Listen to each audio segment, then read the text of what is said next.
Family নিয়ে, even আমাদের মহিলারা কখনো খেলা দেখতে যায় না, কিন্তু আজকে যে এক্সাইটেড যে অবস্থা, হংকংয়ের যে একটা ঈদের আনন্দ, সেই আনন্দটা আমরা ভোগ করতেছি। তা আছে, তাই তো আমরা বাংলাদেশে জার্সি পরে এসে পড়ছি। এখানে বাংলাদেশের স্ট্যান্ডে থাকবো। এখানে 50,000 হংকং ফ্যান্সরা থাকবে, আমরা 1,000 মাত্র, তাও আমরা আসছি এখানে বাংলাদেশ রিপ্রেজেন্ট করে। আগে তো যেমন আমরা এই যে বাংলাদেশের জার্সি টার্সি পরতাম, আগে তো এত মূল্য দিত কেউ তো দিত না, কিন্তু এখন এই যে হামজা চৌধুরীর জন্য বা অন্যগুলো প্লেয়ার এখন ভালো দেখতেছে। হংকং এর যে আগে ম্যাচে খেলা হয়েছিল, ওটা অনেক ক্লোজ ছিল খেলা, ওটা অবভিয়াসলি মানে রেসপেক্ট মানে গেইন করতেছে বাংলাদেশ ন্যাশনাল টিম। পুরো একটা পরিবার এসেছেন বাংলাদেশের খেলা দেখার জন্য, আমরা তাদের সঙ্গে কথা বলতে চাই। এই যে বাংলাদেশের ফুটবলটা তো আগে খুব একটা জানাশোনা ছিল না, বিশেষ করে হামজা চৌধুরী বা প্রবাসী ফুটবলার আসার পর ফুটবলের প্রতি আপনাদের ভালোবাসাটা জেগেছে। আগে তো ক্রিকেটের প্রতি ভালোবাসা জাগতো, এভাবে কখনো বাংলাদেশের খেলা দেখা হয়েছে না? আগে তো মানে আগে বাংলাদেশ আপনি যেমন বলছেন ক্রিকেট তো ওই মেইন স্পোর্ট ছিল, কিন্তু এখন আমাদের এই যে হামজা চৌধুরী আছে প্রিমিয়ার লিগে খেলতো, এখন আস্তে আস্তে আমাদের বাংলাদেশ টিমের ন্যাশনাল টিমের নাম টাম হইতেছে, এখানে বড় কাইটেক স্টেডিয়ামে এখন খেলাধুলা হইতেছে, এই যে সোল্ড আউট এরিনাতে। এখন মনে হয় মাত্র শুরু হয়েছে বাংলাদেশ স্টেডিয়াম, আর এখানে খালি উপরে যেতে থাকবে।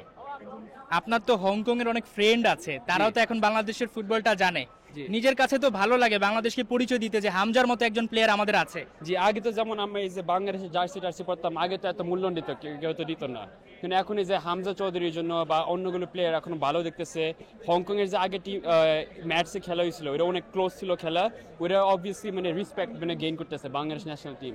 আর মনে হয় যে বাংলাদেশ এখন মানে একটা রেসপেক্ট মানে আর্ন করছে, একটা রেসপেক্ট পাচ্ছে। আপনারা বিজনেস করছেন, চাকরি করছেন, সেই জায়গাতেই তো অনেক হংকং বা চায়নার মানুষ রয়েছে।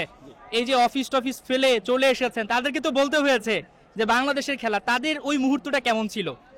আসলে হংকংয়ের সহ আমরা বাংলাদেশে যারা আছে সবাই খুব এক্সাইটেড এই খেলা নিয়ে।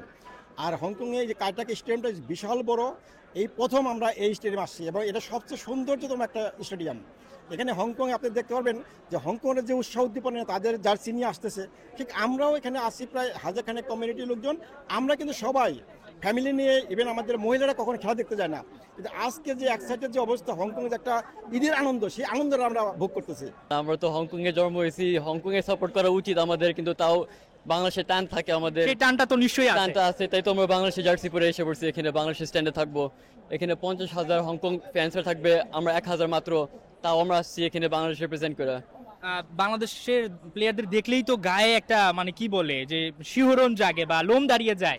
জি জি, মানে একটা ব্রাদারহুড, মানে এটা আমাদের মানুষ বাংলাদেশ থেকে আসছে হংকং এ আমাদের দেশে, তাহলে আমরা মানে যত লাভ দেখাতে পারতেছি দেখাবো আমরা।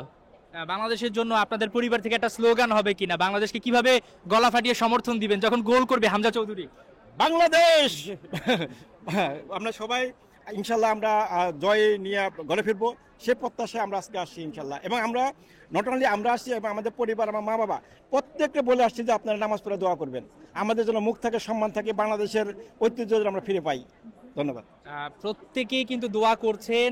হংকং চায়নায় যেরকম প্রায় 2,000 সমর্থক মাঠে বসে খেলা দেখবেন বা দেখছেন, ঠিক একইভাবে পুরো বাংলাদেশে 18 কোটি মানুষ, পৃথিবীর বিভিন্ন প্রান্তে যে বাংলাদেশি মানুষ আছে সবাই কিন্তু দোয়া করছে। এবং তিনি যেমনটা বলছেন যে আমাদের সম্মানের একটা ব্যাপার রয়েছে, ভবিষ্যতে বাংলাদেশের ফুটবলকে এগিয়ে নিতে হলে বহির্বিশ্বে জানাতে হবে যে বাংলাদেশের ফুটবলটাও ভালো খেলে, বাংলাদেশে অনেক ভালো ভালো ফুটবলার আছে।